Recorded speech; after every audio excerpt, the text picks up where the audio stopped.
이제 2026년 새해가 시작되었습니다.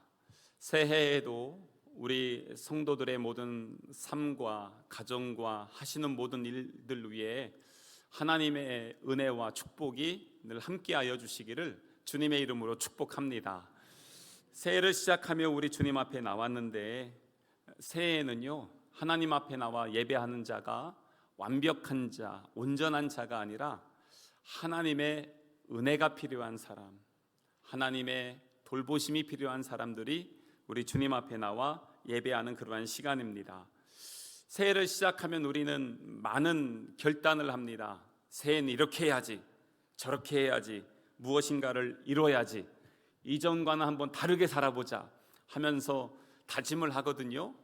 근데 먼저 여러분들에게 부탁드리고 싶은 것은 얼마나 더 노력할지 하나님께서 그거 그렇게 아주 기뻐하진 않습니다. 더 기뻐하시는 게 무엇냐면 하나님과 함께 사는 것, 하나님 안에 거하는 것, 하나님이 공급하시는 은혜를 누리며 사는 것, 이거를 우리 주님 먼저 보십니다. 이루시는 거는 나중이고요, 먼저는 하나님 안에 있어야 된다는 말씀입니다. 그래서 어떻게 하면 하나님과 동행하며 우리가 믿음으로 살아갈 수 있을까? 작년에 한 9월부터 우리 교회를 향한 하나님의 뜻을 구하면서 계속 기도하는 시간을 가졌습니다. 하나님, 우리 교회가 어떤 교회가 되길 원하십니까? 계속하며 기도할 때에 우리에게 연약함, 또 결핍, 부족함들 항상 보이잖아요. 저도 그렇고 우리들도 그렇고. 그러면 주님, 그것을 어떻게 하면 좋겠습니까? 이렇게 간구하는데 좀 표가 길기는 한데요, 계속해서 성령의 은혜를 계속해서 갈망하게 하시더라고요. 그래서 올해를 시작하면서 우리 교회 표어를 이렇게 성령의 바람, 생수의 은혜, 바로 그 교회라는 표어를 가지고 한 해를 시작해야 되겠다 하는 그러한 마음으로 이렇게 표어를 정하게 되었습니다. 그래서 우리가 성령은 어떻게 우리 안에 역사하여 주실까? 하나님의 생수의 은혜는 어떻게 우리에게 부어주실까? 오늘 우리가 읽은 본문의 말씀뿐만 아니라 성경에 있는 많은 말씀들 안에는 그러한 하나님의 뜻과 비전들을 우리에게 나타내주고 있습니다. 성령의 바람, 성령께서 우리에게 와주셔서 우리와 함께 하시는데, 예수님이 이 땅에서 공생애 하실 때 성령에 관한 말씀들을 참 많이 하셨습니다. 그 중에서도 요한복음 3장 8절에 있는 말씀 한번 같이 읽겠습니다. 요한복음 3장 8절 시작. 바람이 임의로 불매에 내가 그 소리는 들어도 어디서 와서 어디로 가는지 알지 못하나니 성령으로 난 사람도 다 그러하니라. 아멘.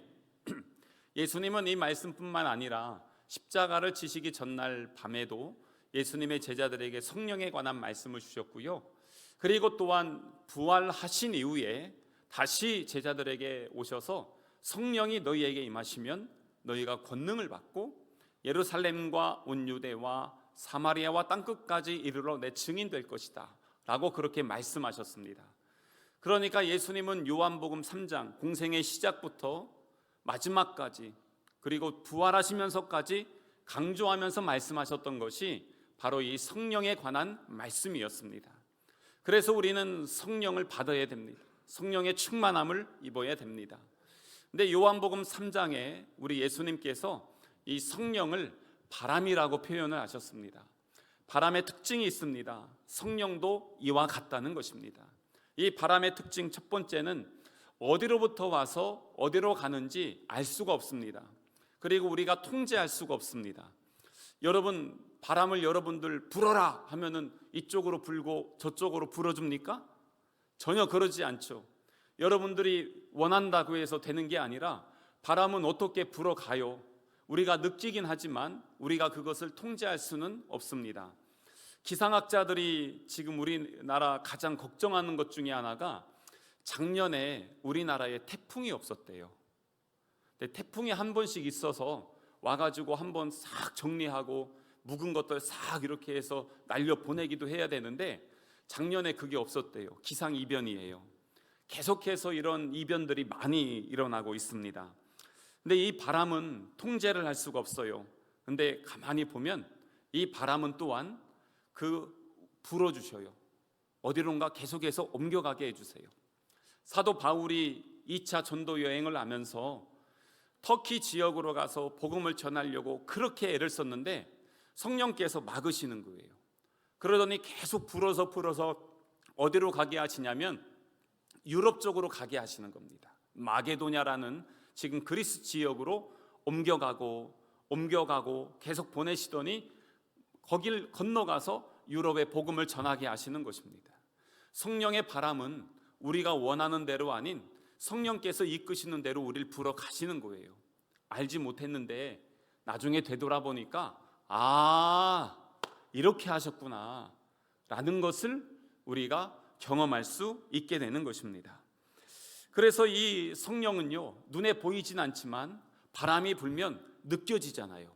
마찬가지로 성령께서 우리에게 오시면 성령은 하나님의 영이기 때문에 보이진 않지만 우리 안에 무엇인가 자꾸 느껴지게 합니다. 우리의 마음에 하나님의 감동을 주시고 하나님의 사랑이 무엇인지 경험하게 하시고 이게 연약함이구나, 이게 죄구나, 하나님이 기뻐하지 않는 것이구나 라는 것을 또 깨닫게 해주시고 또한 우리에게 부담감을 주실 때도 있어요. 거룩한 부담감. 나에게 왜 이런 직분을 주셨나, 왜 나를 불러주셨나. 그러면서 이 거룩한 부담감을 가지고 주의 일을 할 수 있게끔 성령께서 바람을 계속 불어넣어 주시는 것입니다. 그러한 마음이 새해를 시작하면서 있습니까? 그게 바로 성령께서 우리들에게 주시는 마음인 것입니다. 또한 이 바람이 불면 흔적이 남잖아요. 우리 교회는 바람이 잘 붑니다. 여기 식당과 본당 사이에 여기 중간에 통로는 제가 여기 서산에 와서 한 번도 쓸지 않았습니다. 왜냐하면 바람이 항상 쓸어줍니다. 그래서 우리 성도들 바람 잘 부는 날 여기서 짧은 거리인데 지나가면 머리가 막 다 흐트러지고 막 그러잖아요. 이렇게 바람이 잘 붑니다. 이 바람이 불면은 그 안에 있는 쓰레기들이나 고여있던 것들이 다 날아가듯이 성령의 바람이 불어야 고여있는 것들이 다시 한번 정리가 됩니다. 성령의 바람이 불어줘야 우리 생각이 바뀌어요. 예수님 생각으로 바뀌어요. 성령의 바람이 불어줘야 우리 안에 있는 굳은 것들이 보이기 시작해요. 이게 잘못된 것이구나. 이건 이렇게 하면 좋겠구나. 그리고 또한 성령의 바람이 불기 시작하면 바람을 향해서 쭉 가다가 저쪽으로 보내 하고 싹 보니까 거기에 누가 보이냐면 예수님이 보이게 하십니다. 예수님이 그렇게 걸어가셨구나. 예수님이 저렇게 말씀하셨구나. 예수님이 이렇게 행동하셨구나. 그럼 나도 그렇게 따라가야지. 그러면서 예수님을 점점 닮아가게 하십니다. 그래서 우리에게 2026년 새해를 시작하면서 성령의 바람이 불어 주셔야 됩니다. 그래야 정체된 것들이 다시 한번 정리가 되어지는 것입니다. 요즘 한국교회 위기라고 합니다. 왜 위기일까? 한국교회가 고난이 있습니까? 환난이 있습니까? 없어요. 근데 왜 한국교회 위기라고 합니까? 우리가 정체되어 있어서 그래요. 지금 머물러 있어요. 그냥 익숙해요. 그냥 주일이면 와서 예배 드려요. 그리고 그냥 가면 돼요. 근데 변화가 없어요. 그러니까 한국교회가 위기라고 하는 것입니다. 바람이 불어야 됩니다. 변화가 돼야 됩니다. 새로운 역사가 일어나야 되는 것입니다. 그래서 이 성경에서도 성령께서 바람을 불어넣어 주실 때 놀라운 역사들이 일어나게 됩니다. 구약에서는 또한 오늘 우리가 읽은 본문 말씀과 에스겔서에 보면 이 성령에 관한 말씀들을 아주 구체적으로 보여주시는데 이게 언제 보여주시느냐? 여러분 그 에스겔 37장에 보면 하나님이 에스겔을 불러주셔서 환상 중에 뭘 보여주시냐면 그 골짜기로 갔는데 계곡에 아주 마른 뼈들이 있는 거예요. 가득 차 있어요. 그래서 하나님께서 에스겔에게 에스겔아 이 뼈들이 이거 살아날 수 있겠냐? 라고 물어보십니다. 근데 이 뼈들이 뭐냐? 우리예요. 메말라서 죽어서 생명도 없고 소망도 없는 그 모습. 그런데 에스겔이 뭐라고 대답하냐면 주님이 아시지요 라고 그렇게 대답을 합니다. 근데 이 에스겔이 이 대답을 하고 하나님을 만났던 이 상황이 언제냐면 이스라엘 나라가 완전히 망해서 바벨론이라는 나라의 포로로 끌려가서 소망도 없이 노역을 하면서 버티며 견디면서 그냥 살아가고 있을 그때에 하나님이 에스겔에게 오셔서 이 환상을 보여주시는 거예요. 이스라엘이 이와 같고 우리가 이와 같다는 것입니다. 생명이 없는 그 존재였는데 그러면 하나님께서 너 그 레고 조립하듯이 뼈들 하나하나 머리부터 그리고 몸통, 손, 발 하나씩 다 한번 연결해서 본드로 한번 붙여봐. 그러면서 다 붙이면 그것이 살아날까요? 아니에요. 하나님이 그렇게 말씀 안 하세요. 뭐라고 하냐면 생기야 사방에서 불어와서 이 죽음을 당한 자들에게 불어서 살아나게 하라. 생기가 무엇이냐면 하나님의 영, 성령의 바람을 불어주시는 거예요. 그러니까 아무리 조립한다고 해서 살아나는 게 아니고 뭐 환경이 바뀌어야 아니면 사람이 변해야 새로워지는 게 아니라 성령이 불어주셔야 새로워지고 변화되어진다는 것입니다. 그게 바로 에스겔에게 주시는 하나님의 말씀이었습니다. 근데 오늘 우리가 읽은 본문의 말씀 있죠, 이사야 말씀. 이 상황은 또 어떠냐? 이때는 아직 나라가 망하기 전이에요. 그런데 이사야가 이 말씀을 쓸 때는 그냥 나라가 망했다 전제하고 쓴 말씀입니다. 나라는 망했는데 너희들이 포로로 끌려갈 것인데 그 안에서 하나님의 위로를 너희들에게 보여주겠다. 그래서 이사야 40장부터 55장까지는 위로의 책이라고도 하고 아니면 포로기의 복음서라고도 합니다. 지금 그만큼 나라가 위기 속에 있어요. 망한 것을 전제하고 그 안에서 하나님이 오늘 3절의 말씀이 핵심인데 3절 말씀 보겠습니다. 나는 목마른 자에게 물을 주며 마른 땅에 시내가 흐르게 하며 나의 영을 내 자손에게 나의 복을 내 후손에게 부어 주리니. 지금 여기 뒤에 보니까 무엇이 있습니까? 하나님의 영이 있는 것이에요. 나의 영을 자손에게 복을 후손에게 부어 주시겠다는 것입니다. 그래서 이것 때문에 살아나게 하신다는 것이에요. 두 가지의 공통점이 있습니다. 에스겔의 마른 뼈나 오늘 여기에서 이 망한 상황이나 공통점이 뭐냐면 개인들이 아무리 노력해도 회복할 수가 없습니다. 그런데 여기에서 확실하게 살아날 수 있는 방법을 하나님이 말씀하는데 그거는 뭐냐면 하나님의 영이 임하시면 그냥 살아난다는 것입니다. 그게 바로 성령의 바람인 것입니다. 그래서 이 성령의 바람은 불어가는 곳곳마다 놀라운 역사들을 이루어 주십니다. 바람이 불면요, 바람에 따라서 방향이 바뀝니다. 이렇게 불면 이렇게 가고 저렇게 불면 저렇게 가잖아요. 그래서 성령은 바람이 불고 변화시키시고 길을 만들어내시는데 마찬가지로 성령의 바람이 우리에게 불어올 때 우리 인생의 방향이 바뀝니다. 전에는 죄의 길로 살아갔어요. 내 맘대로 살아갔어요. 근데 성령의 바람이 부는 대로 인도하며 가는 삶으로 변화시켜 주십니다. 그래서 성령께서 우리에게 오시면 인생의 비전이 바뀌어요. 인생의 목적이 바뀌어요. 왜냐하면 성령께서 나와 함께 하시고 나를 붙들어 주시고 인도하여 주시기 때문에 그렇습니다. 그래서 다시 한번 2026년에 성령의 바람이 우리에게 불어서 우리의 심령이 다시 한번 표대를 고정하고 인생의 방향이 우리 주님께 향하여서 달려가야 되는 것입니다. 성령의 바람이 불면요, 또한 우리 안에 토양이 바뀌기 시작합니다. 왜 그러냐? 사도행전 1장 8절에 아까 말씀드린 것처럼 성령이 너희에게 임하시면 너희가 권능을 받습니다. 하나님의 능력을 소유하게 된다는 것입니다. 성령께서 우리에게 오셔서 능력으로 함께하여 주시니까 하나님의 일들을 감당할 수 있게 되어지는 것입니다. 그래서 예수님 제자들이요, 며칠 전에 예수님 부인하고 도망가고 저주하고 그랬는데 바뀌었습니다. 담대하게 나가서 복음을 선포하기 시작합니다. 어떻게 그렇게 할 수 있었을까? 성령이 임하시고 권능이 그들과 함께 하시니까 두려움이 담대함으로 바뀌게 된 것입니다. 그래서 이 성령의 역사가 이루어지게 되는 곳마다 열매들이 드러나기 시작합니다. 새로워지기 시작합니다. 관계가 회복됩니다. 예수님 제자들이요, 엄청 싸웠거든요. 저는 예수님과 함께하면 다 사랑으로 하나 될 줄 알았어요.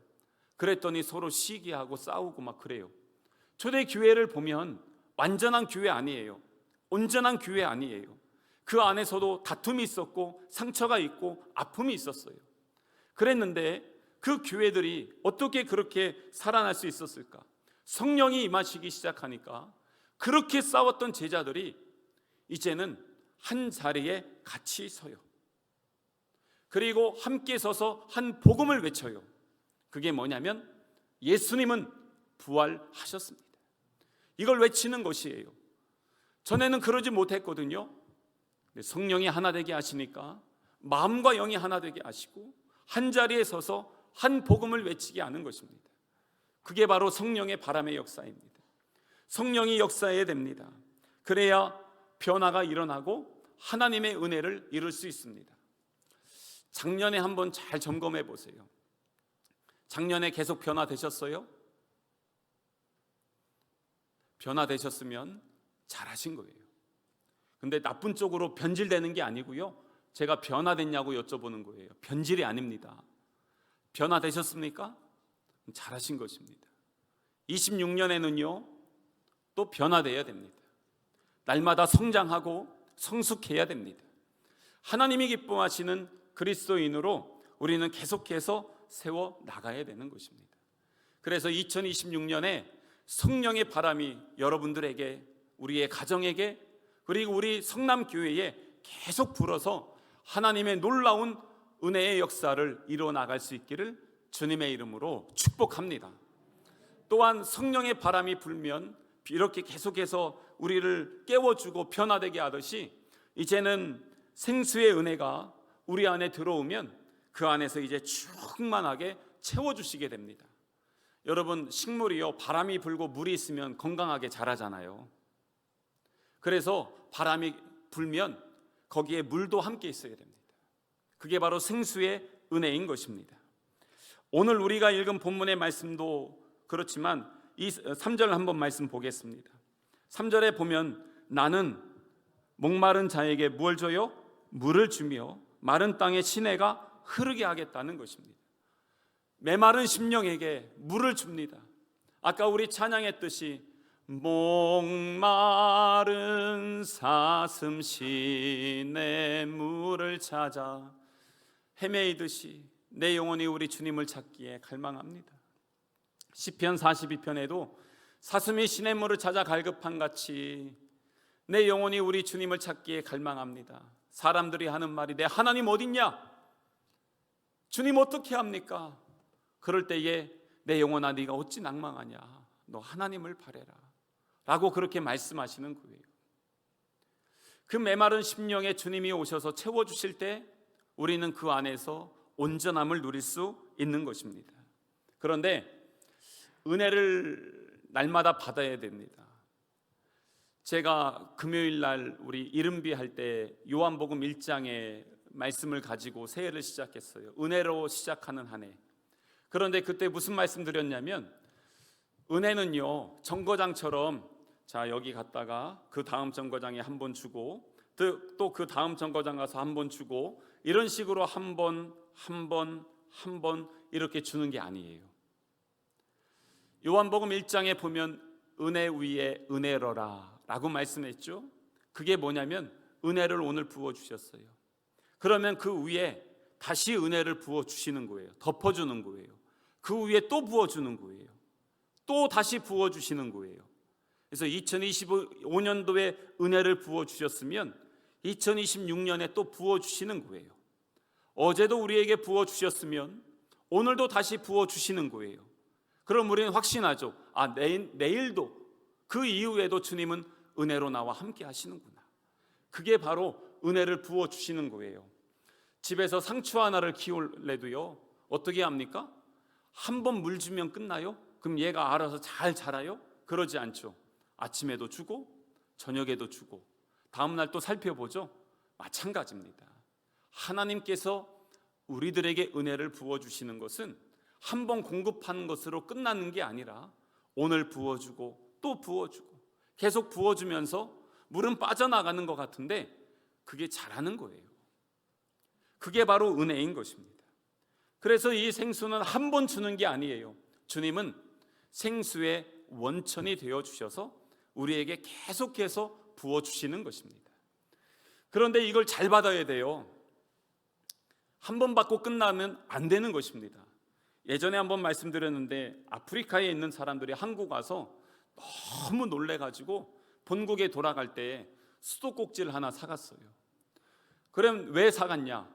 한국에 가서 보니까 수도꼭지만 열면 물이 나오거든요. 그러니까 그게 너무 신기한 거예요. 수도꼭지를 사가지고 아프리카 자기 동네 가서 수도꼭지 열면 물이 나옵니까? 안 나오죠. 왜 안 나와요? 파이프가 쭉 연결돼서 거기 그 강에서부터 연결돼서 우리 집까지 들어와야 되잖아요. 그게 무슨 말입니까? 하나님, 생수의 원천이신 하나님 안에서 우리가 그 쭉 연결되어서 우리 안에까지 와서 내가 내 수도꼭지를 열어야 돼요. 그래야 은혜가 부어지는 거예요. 하나님과 단절되면 안 돼요. 그래서 깨어서 기도하면서 하나님 앞에 구하는 거예요. 하나님, 끊어지지 않게 해주십시오. 하나님, 내가 멈추지 않게 해주십시오. 계속해서 덮어주는 은혜로 오늘도 내일도 아침에도 점심에도 저녁에도 살게 해주십시오. 그러면서 살아갈 때 우리가 함께 살아날 수 있는 것입니다. 그리고 또한 이 은혜는요, 나 혼자 받으면 안 됩니다. 아까 우리가 인사했지만 새해 복 많이 받으세요. 정말 많이 받으셨으면 좋겠어요. 근데 복은요, 받아서 혼자 잘 누리시고 거기서 멈추면 안 됩니다. 나눠야 됩니다. 왜냐하면 물이 고여 있으면 어떻게 됩니까? 썩습니다. 우리 집에 어항이 하나 있어요. 이놈 계속 물 그냥 두면은 이게 나중에 이것저것 막 섞여 있고 부유물도 나오고 그래서 물이 더러워집니다. 그러면 거기에 고기들이 죽습니다. 그래서 정기적으로 물을 갈아줘야 됩니다. 계속 갈아줘야 돼요. 변화되어야 되는 것입니다. 그래서 내가 복을 받으면 하나님의 복을 누리고 나누어 줘야 됩니다. 그게 뭐냐면 공동체예요. 개인에서 공동체로 흘러가는 것입니다. 오늘 4절에 있는 말씀 보세요. 4절에 보면 그들이 풀 가운데서 솟아나기를 시냇가에 버들같이 할 것이라. 여기 보면 그들이죠. 3절에 보면은 나는 누구예요? 공급하시는 분은 하나님이시고 그것이 나의 영 너에게 하다가 4절에 보니까 그게 공동체로 바뀌었어요. 확장되는 거예요. 한 사람이 깨어 있으면 그 가정이 삽니다. 그 사람을 통해서 하나님의 은혜가 공급되어지기 때문에 그렇습니다. 또한 한 사람이 온전히 충만하면 여러분들의 목장이 살아날 줄로 믿습니다. 우리 교회가 그 한 영혼으로 말미암아 부흥의 역사가 일어날 줄로 믿습니다. 이러한 개인에서 공동체로 흘러가고 이것이 이제는 그 다음 세대로 이어져 나가게 됩니다. 그게 3절의 말씀에 보면 뒤에 뭐라고 되어 있냐면 나의 영을 누구에게 줘요? 내 자손에게 주고 나의 복을 내 후손에게 주겠다는 것입니다. 그래서 하나님께서는 개인에서 공동체로 그리고 이 공동체가 계속해서 그 다음 세대 후손에게 이르기까지 하나님께서 내가 너희를 포기하지 않을게. 나의 영을 부어주고 내 은혜를 너희에게 채워줄게 라고 그렇게 지금 말씀하여 주시는 것입니다. 그래서 2026년에 생수의 은혜를 사모하는 교회, 성령의 바람이 불면서 생수의 원천이신 예수님 안에 빨대 꽂고 쫙 계세요. 그러면 거기서 계속 부어주시잖아요. 채워주시잖아요. 그 은혜를 누릴 수 있는 우리 성남 가족 되시기를 주님의 이름으로 축복합니다. 그렇기 때문에 성령의 바람이 불고 은혜가 충만하면 그 가정, 그 교회가 바로 하나님이 기뻐하시는 바로 그 교회가 될 줄로 믿습니다. 이 비전을 가지고 함께 나아가는 것입니다. 바로 그 교회는요, 완벽한 교회는 아닙니다. 아까 말씀드렸듯이 예수님 제자들도 온전하지 못했고요, 초대 교회에도 아픔도 상처도 있었습니다. 그런데 이 교회를 보고 예수님이 뭐라고 하시냐면 마태복음 16장에 내 교회래요. 우리 연약함에도 불구하고 내 교회래요. 우리 안에 아픔이 있음에도 불구하고 주님께서 내 교회래요. 내 교회, 내 거야, 내 교회야. 그래서 주님이 함께 하시고 주님이 이끄시는 교회입니다. 그래서 그 교회가 살아나는 것입니다. 그거에 관련된 말씀들 많이 나누고 싶지만 여러분 그 사무총회록 있잖아요. 그 중간 뒤에 보면 파란색 표지 뒤에 보면은 올해 그 목회 계획이 쭉 나와 있습니다. 여기 내용이 그냥 바로 그 교회에 대한 우리 교회 비전이 요 안에 담겨져 있습니다.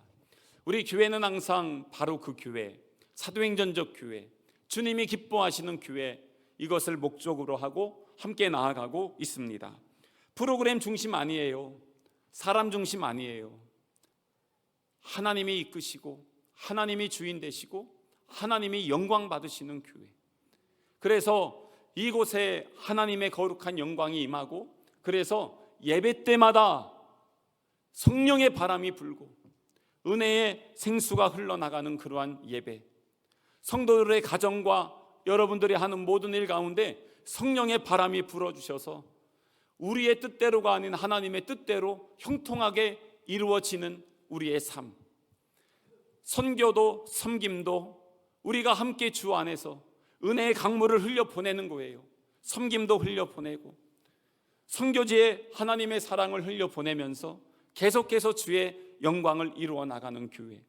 그래서 저희가 처음 선교를 하고 교회를 세운 이후로 올해까지 계속해서 교회를 세워나갔습니다. 올해는 우리 교회와 서산교회, 중앙교회가 함께 마음을 모아서 선교센터를 건축했잖아요. 그래서 지금 이제 다다음 주면 선교팀이 또 거기 방문하거든요. 서산 지역에 있는 교회들이. 그렇게 하면서 계속해서 하나님께서 흘려보내게 해 주셨던 것입니다. 왜 이렇게 합니까? 주님이 기뻐하시기 때문에 그렇습니다. 성령의 바람이 부는데 우리에게만 부는 게 아닙니다. 하나님은 우리 모두를 사랑하시고 그 모든 사람들이 하나님의 은혜를 경험하길 원하세요. 그 사람들에게도 함께 불어 주셔야 되는 것입니다. 그래서 2026년도에는 성령의 바람을 사모하시고 은혜의 생수가 계속해서 우리에게 충만하게 넘치기를 소망하면서 하나님이 기뻐하시는 바로 그 가정, 바로 그 교회, 우리 성남교회가 될 수 있도록 마음을 모아서 함께 나아갈 수 있는 우리 모든 성남 가족 되시기를 주님의 이름으로 축복합니다. 그래서 하나님의 영광 안에 온전히 거하는 우리 성남교회 2026년에 새로운 변화의 역사가 일어날 때에 주님, 내가 이 변화의 주역이 되겠습니다. 함께 마음을 다짐하고 나아갈 수 있기를 다시 한번 주님의 이름으로 축복합니다.